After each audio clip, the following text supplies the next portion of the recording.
आज है 8 जनवरी 2025। तो आज मैं लक्ष्य बताने वाला हूँ।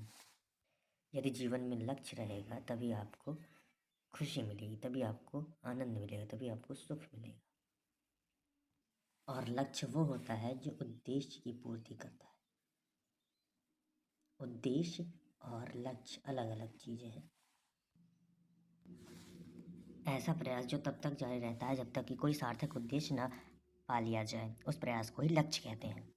जब से मैंने पढ़ना स्टार्ट किया तब से लेकर के 10th तक, यहाँ तक मैंने तब तक पढ़ा 10th तक कि पढ़ लिख लेंगे, नौकरी हो जाएगी, पैसा कमाएंगे तो फिर जीवन अच्छा हो जाएगा, सुखी हो जाएंगे, बहुत बढ़िया से चलेगा। हम लोग का उद्देश्य है हम लोग का लक्ष्य है नौकरी पाना और उद्देश्य है अच्छा जीवन, पैसों की तंगी ना हो। लेकिन मैंने 10th तक ये देखा कि मेरी मदद करने वाला कोई भी नहीं था।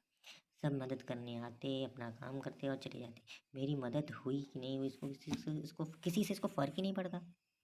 मुझे पता ही नहीं चला कब मैं पढ़ते यहाँ से 0 से बीकॉम तक आ गया। 10th के बाद मैंने कॉमर्स ली, जो कि मुझे समझ में आती है, क्योंकि साइंस तो मेरे पल्ले ही नहीं पड़ती थी।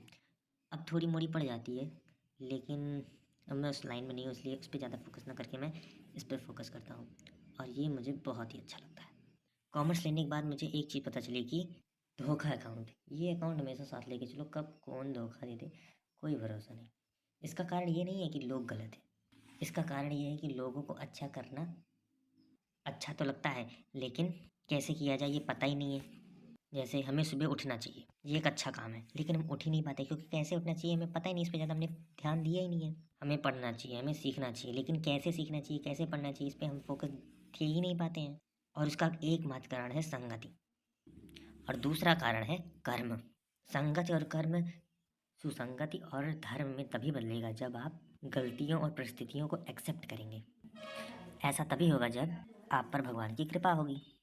और भगवान की कृपा मालूम चलेगी जब आपसे कोई भक्त, साधु, संत या इनकी कोई कही हुई बात आपको समझ में आ जाए। और इस समय प्रेमानंद जी महाराज की बात जिसको समझ में आ रही है उस पर कृपा है, और जिसको नहीं आ रही उसको समय के साथ साथ समझ आ जाएगी।